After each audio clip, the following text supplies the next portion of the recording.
Yeah. 6:02. Oh, no.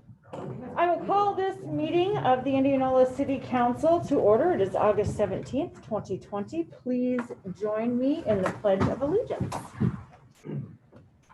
I pledge allegiance to the flag of the United States of America and to the republic for which it stands, one nation, under God, indivisible, with liberty and justice for all. Jackie, will you please call the roll? Yes. Councilmember Hewlin. Here. Parker. Present. Kling. Here. Schroeder. Here. Marchant. Present. Southall. Here. And Mayor Shaw. All right, at this time, we will open for public comment. Just a reminder that this is intended for anything that is not on the agenda that you would like to address the council about. Of course, it should fall under our jurisdiction, so don't talk to us about school stuff. We can't help you there. Remember to please state your name and address as you speak when you begin speaking at the podium, and please limit your comments to 3 to 5 minutes. I know we have one form from Kathy. If you'd like to go ahead and get us started, please come forward. Can I speak on someone on general public interest? Yeah, I would think that Okay. would be a city matter, but That I'm wearing my Warren County Historical Society hat tonight, and there seems to be some misinformation out there saying that the Log Cabin Festival has been canceled, and that simply is not true. We are having a one-day festival, starting with the parade at 10 o'clock on Saturday morning, and I think we've already got the permit for the parade, and then we're sticking to a open house just on our complex. With all 8 of our buildings are going to be open. It's just an open house from 10 to 4 on Saturday, September 26th. And anything that you read that says it's canceled, that isn't true. Make sure we pass it along. Yes. Thank Okay, you. Yeah, thank you. thank you. Thank you. Do we have any other public comment this evening? All right, seeing none, we will move forward with approval of the consent agenda. I'm not going to read items A through B because I'm wearing a mask and that seems a lot to ask. So you all have the items on the consent agenda in front of you. Are there any items to be pulled? Okay. Move to approve the items on the consent agenda. as Second. noted. Jackie, roll call, please. Councilmember Kling. Aye. Schroeder. Aye. Marchant. Aye. Hewlin. Aye. Parker. Aye. And Southall. Aye. Which, wow, that brings us all the way on to page 3 of the agenda, the city treasurer's report. But I'm sorry, I was just I was just addressing or meeting with a resident out there who's come for your next item, your next meeting. Just wanted to provide a quick update on item N, resolution authorizing Public Works Director to approve road closures. This is something that's new. I know all the materials were in your packet, but just for those the viewing audience at home, whenever we have a contractor or a resident, they need to connect their sewer, they need to fix a sewer line or something like that. Most of the time, while it's on the books, a lot of times contractors don't always contact the city, which ends up, we find out later, and then we have to explain to them, and then we get our notice out to the community to let them know of where the impact is. So what this does is this formalizes a process, and thanks to AP, our new Public Works Director, he brought this forward, he coordinated all this. And this will allow us to better coordinate and understand, and this will go through Public Works, especially because he'll be aware of any sort of road projects that we're doing. If you recall, several weeks ago, there was a situation where the city had something planned and a contractor came in and shut down a portion of Iowa. So we had Iowa and Hillcrest out at the same time. So this was done at the recommendation of staff to make sure that we can better coordinate and better handle that. This is something that's new that really hasn't been in place before. So just an opportunity to better understand, better coordinate, and better communicate to our public. So Thank you. And thank you for adding that information. We do not have a city treasurer's report, I understand, because we're waiting on. There should be information in the packet. I know that we're still waiting on a number of things from IMU. I don't know, is there something in the packet? Yeah, there was a little blurb in there, I thought. Okay, but we don't have the city's data yet, or we didn't include city's data, correct? No, we did not, because we can't completely finalize until we get those reports. Yeah, so this is something that, as I think all of you know, we've been working with IMU just as they've been working through their transition to Elation, which is their billing and accounting software. We're still, how many more months do we have? Didn't we have a promise date of August 15th to have May and June? We did, yeah. Staff followed up with IMU staff earlier today just to kind of see where they're at. They're still working on generating reports. They did provide us some generic information. They're working with their consultants on trying to get that. So as we get that information, we'll be sure to share it, obviously. But Is there a new timeline? No, they didn't provide one today. I'm I gonna don't work think it with our matters account. if they provide one or not. They don't seem to need it. Right, that's in the meeting. But we did provide them, and I think Councilman Marchant, you were on this email because of the investment committee involvement. Yeah. We did ask very specific reports that were recommended by our auditor, Robert Endres.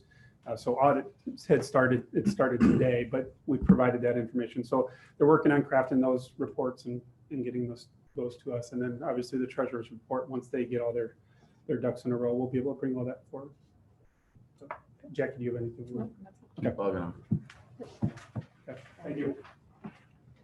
The next item on our agenda is consideration of the nomination of Joe Reynolds to serve on the Hometown Pride Committee from July 1, 2020 to June 30th, 2022. Move to approve. Second. Is there any discussion? Jackie, roll call, please.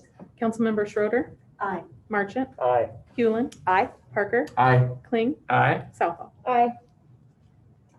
Followed by another nomination. This is a consideration to the nomination of Amy Mitchell to serve on the Board of Adjustments and Appeals from July 1, 2020 to June 30th, 2025. Second. Is there any discussion? Jackie, again, roll call. Councilmember Marchant, Aye. Hewlin, aye. Parker, Aye. Kling, Aye. Schroeder, Aye. and Southall. Aye. John, do you have a report from the Greater Des Moines Convention?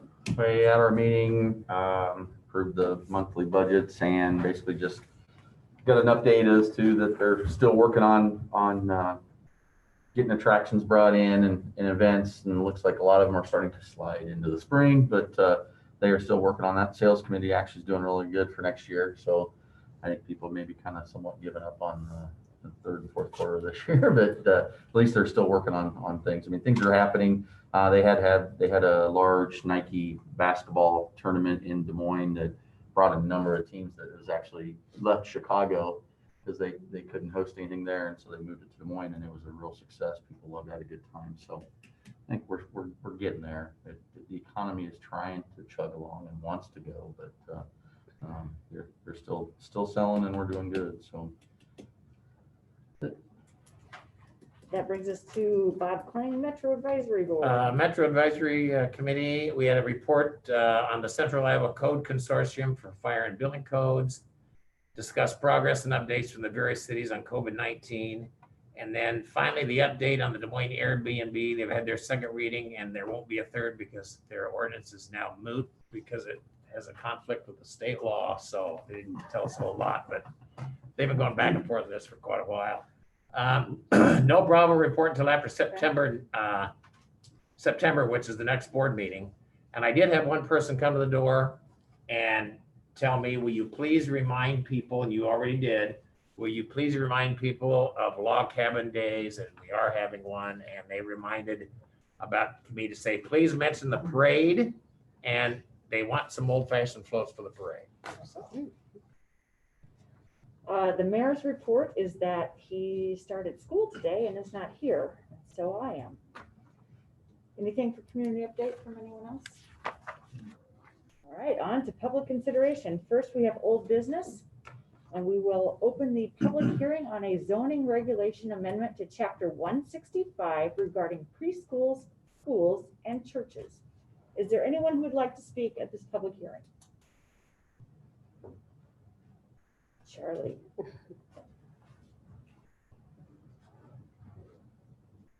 not speaking on the public hearing item, but just to give council a quick update on this item. You'll recall back on July 20th, there was a letter from the Indianola preschool. Cheryl Gertz had submitted a letter to council. Council directed staff and the Planning and Zoning Commission to take a look at some possible changes to those regulations. So again, we've spent the last few months going through that.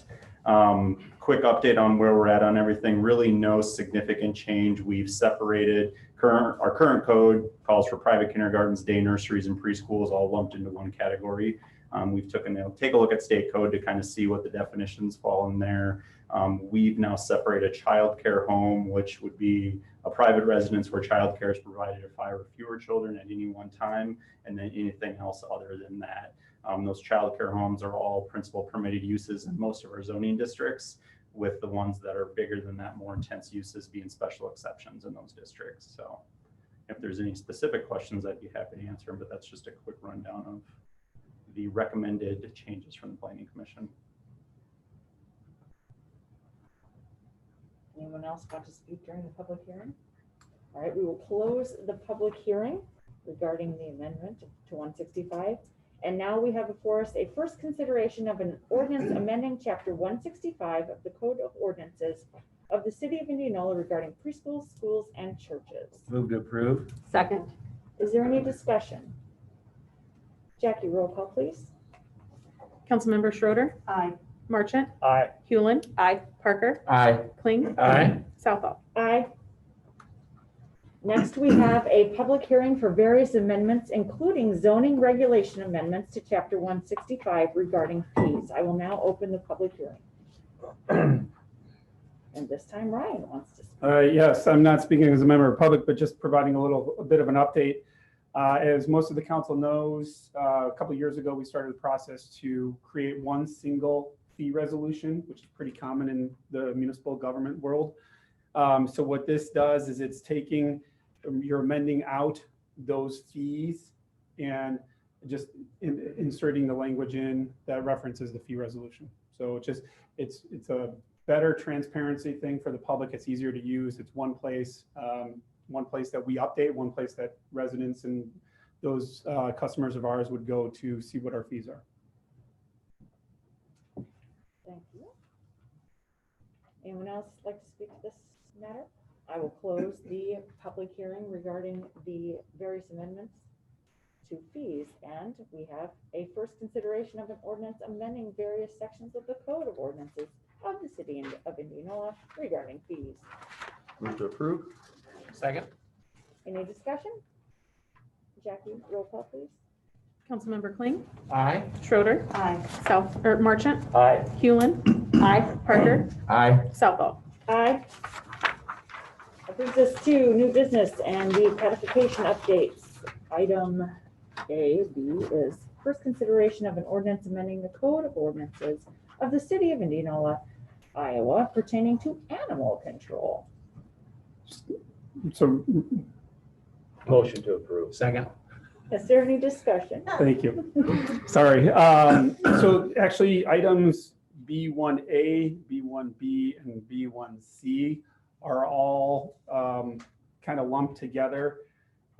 These were provided to us by our codifiers. These are updates to the code to reflect the latest legislative session at the state.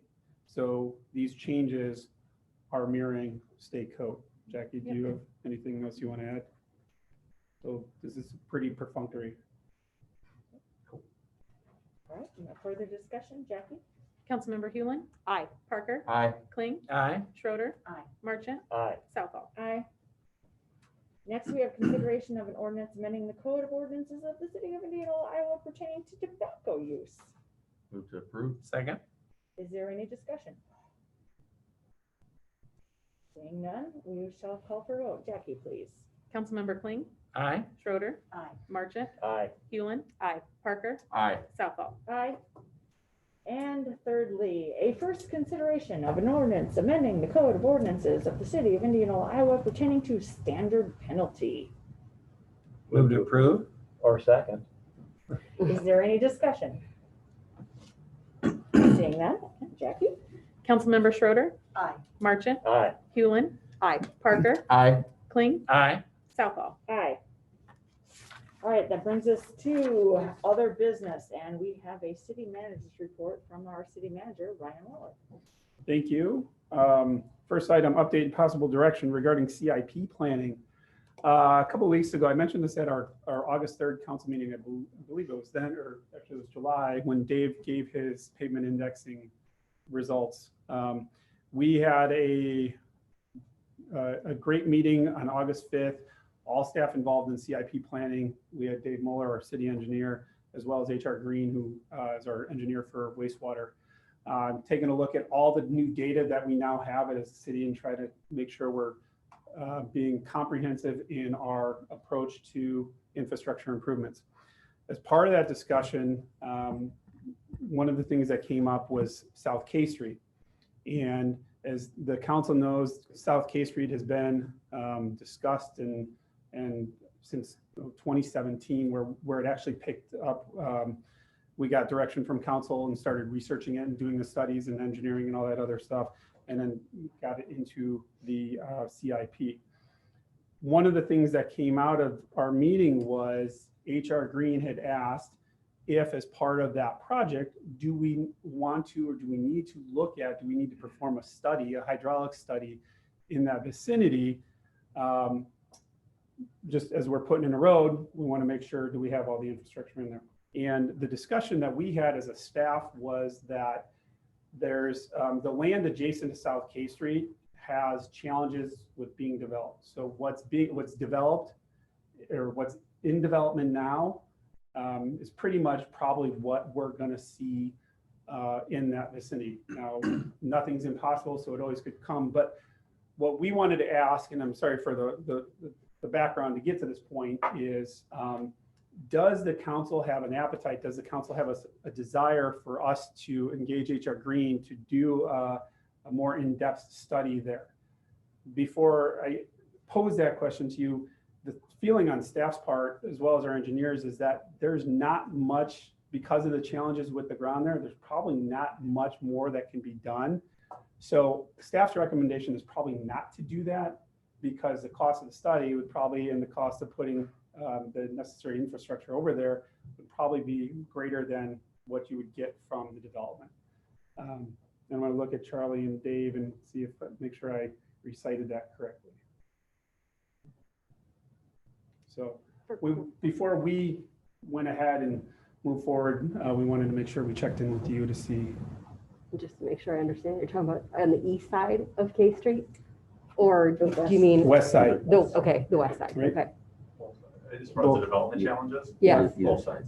both sides. It's really like a ravine Yeah. on the west side. Yeah. What It's- hasn't been developed? Okay, yeah, As we kind of talked about, it's not impossible, but it's definitely challenging. And we've heard from developers in other areas that the topography presents some challenges, and kind of what's been built out or what's being platted, that's probably not going to get much more out of that. I think that makes sense not to do it and focus our attention and maybe builders' attention on land that is developable in a more ready fashion. So that's, You have your yeah, direction? that's all I had on that. The next one Next, is we need to the, receive and file the correspondence from July 31st to August 7th and weekly updates from Ryan. I so move. Second. All right. All those in favor of receiving and filing the correspondence, please say aye. Aye. Opposed? All right. Filed. And we do not need to enter into closed session regarding the purchase of real estate, because that land that has oil on it is no longer available to us, I guess. Oil on it or oil? we are awaiting information. That's correct. We are waiting information from the prospective purchaser, so we don't have what they promised to us today. So. At this point, then I will entertain a motion to adjourn. Motion to adjourn. Second. All those in favor of adjournment, please say aye. Aye. Opposed? All right. Glad you stopped. So we take a literal 5-minute break or a 4-minute break and then get into study session? Sure. All right. We'll go at 6:25.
residents, business owners, council members, elected officials. You gotta mute at least. Oh, sure. And we had, there was a open forum and a summary meeting, which was very well attended. So the point of this was there was a tremendous amount of public engagement. The assessors were blown away by that. They generated the report, which then council approved. These are some of the takeaways from that, the report, which council ultimately approved. The key recommendation was to explore a streetscape. So in 2018, we talked to city council to ask, is this something you want us to pursue? Council gave us a green light. We went out and did the RFP process to select a vendor. In 2018, that agreement was approved. Bolton Mank has been working with us since then. From March to August of 2019, Bolton Mank worked with the steering committee. The steering committee is comprised of residents, business owners, chamber members, key stakeholders, locally as well as regionally, to develop the plan that ultimately was recommended to the council. As part of that March to August 2019, there were a series of civic engagements, a couple open houses with chamber, other civic groups. There was an open house forum in May. So kind of made sure we went around the circuit to make sure that everybody's aware of it, provided input, and then ultimately in 2019 of August, the council adopted that plan. And the budget that we're operating under now has that incorporated into the CIP. So $2 million approved for streetscape, engineering, construction, and then that's this year, and then additional 2.7 plan for the FY22 consideration for construction. It's not on this slide, but we did share that we were successful in obtaining or competing and getting awarded a $1 million grant to go towards this project.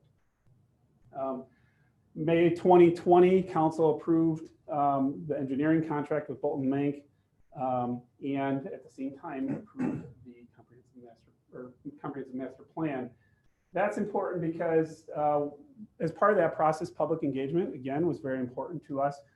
We've talked about it quite a bit. Over 1,600 respondents or consultants were again blown away by the public participation. One of the things that we did, we had an interactive allocation mechanism. And the question was, you're in charge of the city's capital improvement budget. This budget is for building new things or making major repairs or renovations. It's not for ongoing operating expenses. How should these limited funds be spent? So the number 1 and 2, roads, and in the yellow, you can't see it, is downtown, the square. And along with this, when it ranked the priorities, the community's priorities, number 1 priority was economic development. So when we talk about what has the city been doing, how are we engaging the community, what are we doing with that engagement and that data, these are the things that we're doing. So it's been a long process. It's been 2 years in the making. And so it's taken some time. There's been a lot of steps along the way. And so today is another one of those steps that I'll turn it over to Charlie and let him kind of go through where we're at today and ask you for some direction. Before I turn it over to him, does anybody have any questions on history? Okay, thank you. Thank you. So wanted to quickly go over where we're at today with the streetscape project. To date, the topographical survey has been completed. That was an important step to start the design process on the streetscape. We've had a coordination meeting conducted with all utilities affected by this, as well as with Warren County and the Justice Center construction team. Again, that's important because this whole goal of this project has been to try to coordinate this with the Justice Center construction project so we're not disrupting any more construction seasons than we have to. The consultant, Bolton and Mank, is working on the preliminary design document, which is the 30% design. They have indicated to us at this point they do need some solid direction on traffic direction and how we're going to have that, because obviously that affects the design of the streetscape project. So going back to the plan, Brian had mentioned the steering committee. It was a 24-member steering committee. One thing I do want to emphasize on this, of those 24 members, 17 of them were business owners in and around the square. So the business owners in and around the square had quite a bit of input on this process. Some of the things that were mentioned during that process, our steering committee meeting, the first meeting, we actually spent a lot of time discussing the one-way versus two-way traffic.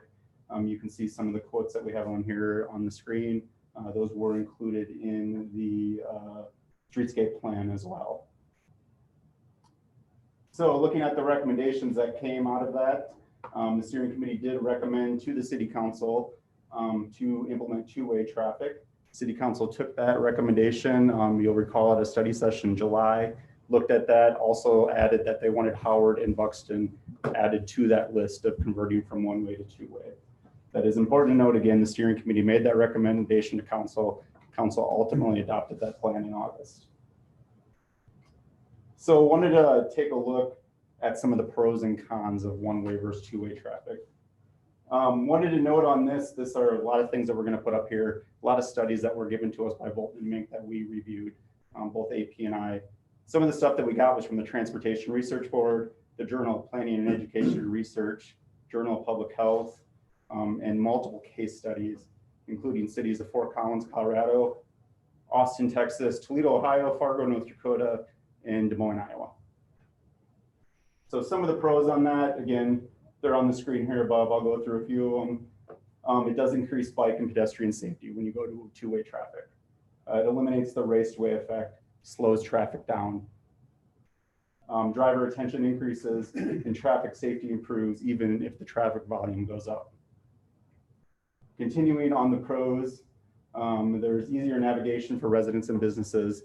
We've noted all along, I think, through this process that sometimes visitors get very confused when they come into the square with the one-way traffic. This would help alleviate that. It would eliminate wrong-way drivers. Anybody who spends any bit of time in the square, you've probably seen wrong-way drivers going down there at times. Biggest, not one of them, I shouldn't say the biggest thing. One of the things we did want to emphasize that it will also require less signage and less pavement markings.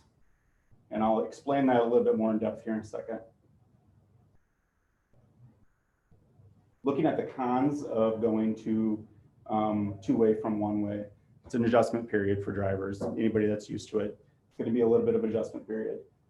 Delivery vehicles, now you have delivery vehicles that park typically on the streets with two-way traffic. That's going to kind of create some stalling there. But again, I think an adjustment period for drivers, people can learn to adjust to that.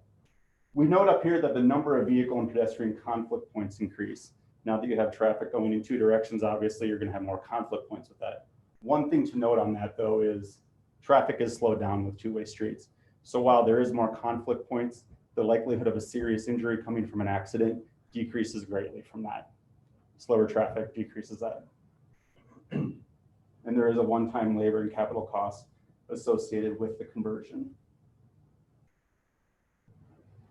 We took a look with the help of the police department, used the speed sci and took a look at some of our streets. Looked at both Howard and Buxton. We also looked at D Street.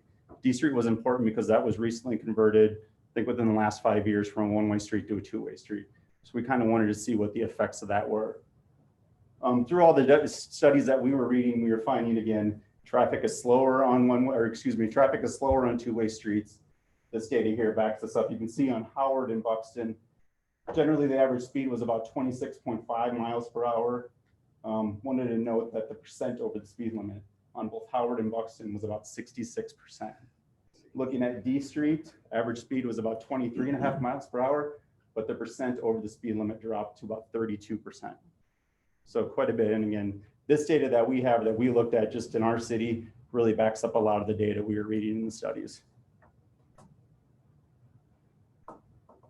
Looking at the comp plan, again, the comp plan calls for both Howard and Buxton to be minor collectors.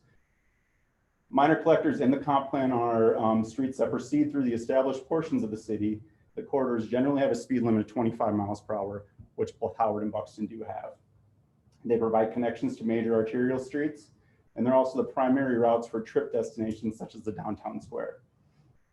The streets should include accommodations for people biking and walking, and they may require traffic calming measures. So I wanted to kind of go over to council what it's going to take to actually do this conversion, if that's ultimately the direction we get. We had Bolton and Mink actually do an inventory of all the signage that we have on these corridors. 370 total signs that we have on those two streets. They noted that we would need 6 additional signs if this conversion took place. However, 164 signs could be removed. Those 164 signs include all the one-way signs, the wrong way, the do not enter, all of that stuff. So we're going to have significant less signs in our inventory, 158 less signs in our inventory if we do this conversion. Also want to note that there would be 50 signs that would need to be rotated just with the traffic change. There's 28 pavement markings out there all together. We did include the pavement markings that are in the square just because with the reconstruction that's going to happen there, those weren't included. But all 28 of those pavement markings could be removed. One thing to note on that is how much that would actually save us, because every year our streets department's going out spending labor, paint costs and all of that to do that. We estimate that we'd actually save about $4,000 annually by not having to paint those areas. Quick question of the signs, and this is probably going to be actually more for AP, and you may not be able to answer it this time, but of the signs that we would have to keep up, how many are ones we'd be taking down or whatever, how many of those have been upgraded to the newest standards of reflectivity and all that? I'm assuming probably none of them. Again, I'm new to the city. I think all the signs are upgraded. They are, okay. Reflective, so. Okay, I was just curious. All right, thanks. Anything on this one before we move on? Oh, go ahead. All right. It's going to take various ordinance changes. The sections of code here that we've noted that are actually going to have to be amended to make this work are up there. That portion's pretty easy, minimal staff time to prepare those ordinances. However, it's going to take 2 months, as council is aware, to get through the ordinance change process typically. We do note that there will take, we're going to have to require a few intersection studies on this just to study what their performance is. If we convert this, the studies would have to take place after the conversion. We note, first of all, here, Clinton and Howard, AP, our public works director, has taken a look at this intersection, has already noted that this should be a 4-way stop intersection. If you look on the east side of that intersection, there's 2 buildings that are pretty close to the street, frontage right there, that provide sight distance issues. Just because of that, that intersection should be a 4-way stop. However, the other busier ones, the Iowa Avenue intersections with both Buxton and Howard, those are pretty busy intersections. So we need to take a look at that and figure out exactly where the stop signs need to be, what direction they need to be, if they should be 4-way stops. Yeah, because I can tell you right now that everybody in the Buxton area and in the Howard area, their #1 concern has been and still is, and they want 4-way stops. Okay. So I got to bring that up because. Yep. And from my point of view, living on Ashland and trying to get over to the highway. Right. Trying to cross Howard is terribly hard Okay. when it's busy. We'll try not to take public comment during study I'm session. sorry. So anyways, then the last one we need to look at, we do have a stoplight at Buxton Highway 92. There's not one at Howard just because of the way those traffic flows right now. However, we need to take a look at that and see if that's still a viable stoplight if we need that. So we would need to do a warrant analysis on that stoplight. Worth noting that currently we are planning about $60,000 worth of upgrades that need to take place at that signal right now. So if no change takes place from the 1-way to 2-way, there's still about $60,000 worth of costs that need to be incurred there probably in here in the near future. With this warrant analysis that we do, if we were to determine that we don't need a stoplight, that cost comes down significantly because all we're doing then is paying to remove it. However, if we find that we still need the stoplight there, there's going to be some additional cost just because we have to put up new poles and lights and all of that stuff. So a few other things to note. Anybody who uses the post office right now realizes that when you have the post office right there on the left-hand side of the road, those mailboxes are there, easily accessible right now. With 2-way traffic, obviously that no longer works. We've taken some time to meet with the postmaster here in Indianola, kind of discuss some options with him. Some of the options are possibly putting in a separate drive-through lane through there where that could be put in, kind of just a turn-off lane that you could go through, drop your mail in and leave. Post office has also indicated that they would be okay if those mailboxes were placed on the sidewalk. People could just drive up, park, get out, drop their mail off and go. The drive-through lane, obviously, that's going to include some capital costs that we would need to cover. Mailboxes on the sidewalk, probably not much at all other than the cost of moving for the post office.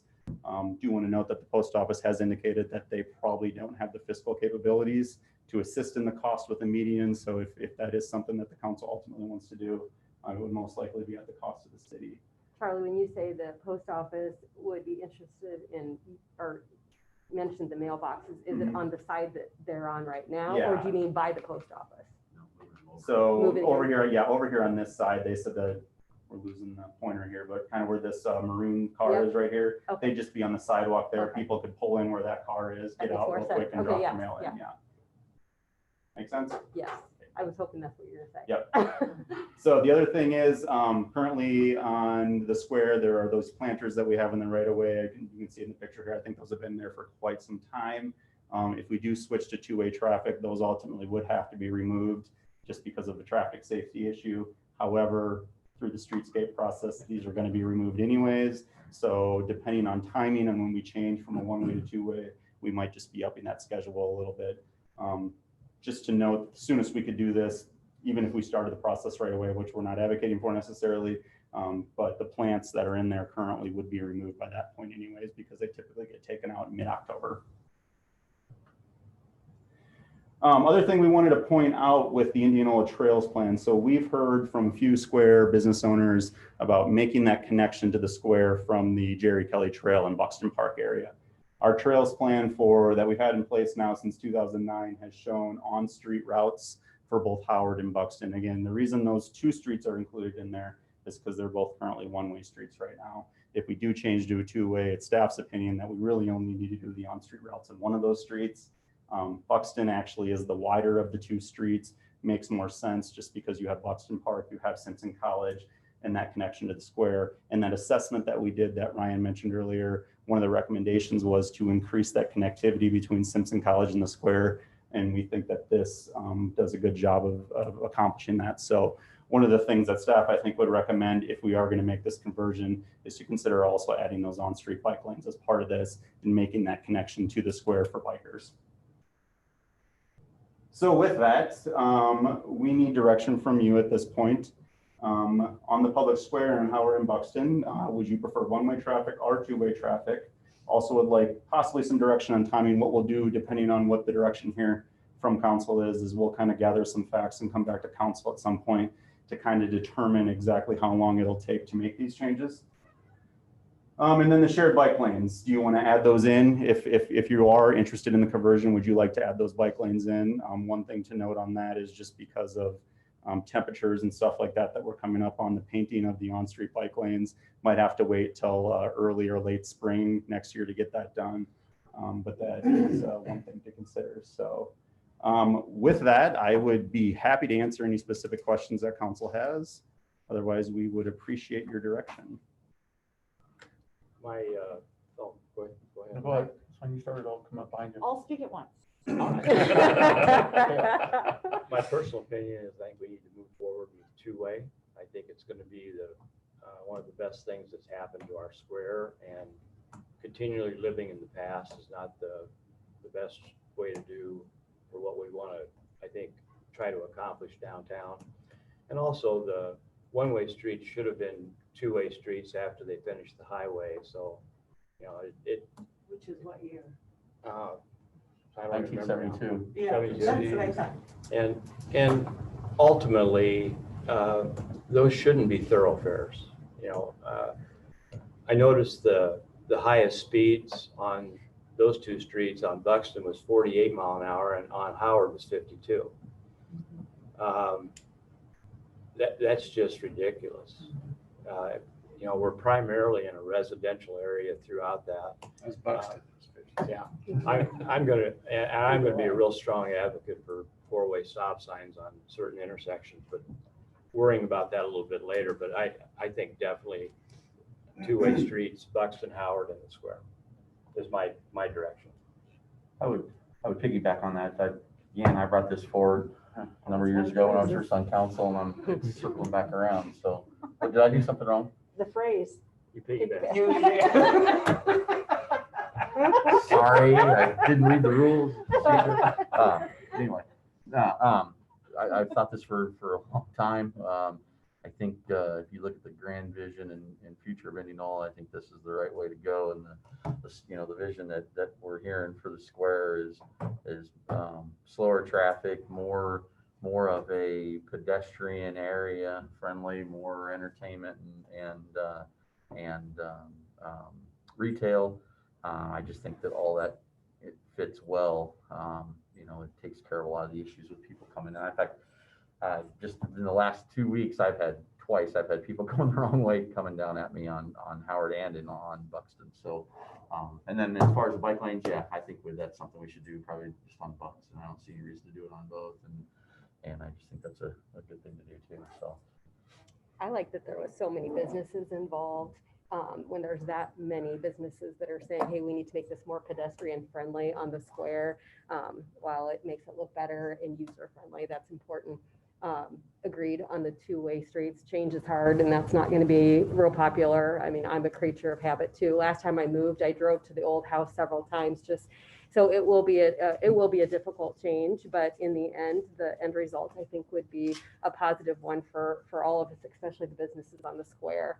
And bikes are so important right now. It's great to be outside and be able to do things. So. I was gonna say, I don't know how many times I've heard the screeching wheels and then the crash, and Yes. I run up there and end up with my other neighbor. I don't know how many times him and I have directed traffic because the police haven't gotten there yet and they're busy. And there's been some serious accidents there. It's and when Simpson starts Yeah. and when they're over, the parents are driving the wrong way. Right. It's That's time to true. get back to. Yeah, Buxton, Howard, the Yeah. traffic just goes way too fast. Yeah, I appreciate slowing that down. To that point, I think it is really important to note that people like Amanda and others on the committee who are invested, have money invested, and have an opinion, a strong opinion about what is best for our square. I think we have to trust them. And I think those who will have a difficult time with change or who are opposed need to defer to those who are immediately affected. So that's important. And it really does, two-way seems to be the right thing to do for the square. And it only then makes sense that you would just carry that out. Yeah. I mean, we don't have a one-way system like Des Moines does where there's, a whole series. Right. And yay, bike lane. Right, yes, agreed. Got direction? I think so, yeah. Very good, sure. So I think our goal from here, again, we'll kind of gather some more information, come back at some point in the future, I believe, and kind of give some recommendations on timing and all of that, and kind of see when we can get this going. Great. One Good more work. comment. I just wanted to say, I do All think of it's you. great that it connects with the trail Right. too. Yeah. There's a breakdown in that right now, and that's going to be important to bring that together. Thanks for all your work. Yep, All of you. Yeah. Yes. Yep, thank you. Thank you, Amanda. Did anyone have any chamber questions for Amanda or? Okay. Charlie, one thing that I wanted to bring up was that bike lane, it won't continue on to the square, will it? No, so the current plan that we have, it's just on-street stuff. So we would probably incorporate those on-street bike lanes within the square streetscape portion, but nothing that would be off the street or into the sidewalk or anything like that. Right, it just makes Yep. that, so we can take the big yellow, no bike sign off the sidewalk, and then Yep. they can ride with the flow of traffic Yep. around the square. Yep, that's the plan. And again, with the two-way traffic, presumably everything slows down a little bit, so it's a little bit safer and that's. Yep. Perfect. Is there anything else? No. We don't need a motion to adjourn since Nope. this was a study session. We're out of here. Thank Thank you, everyone. Natalie. Thank you. Thank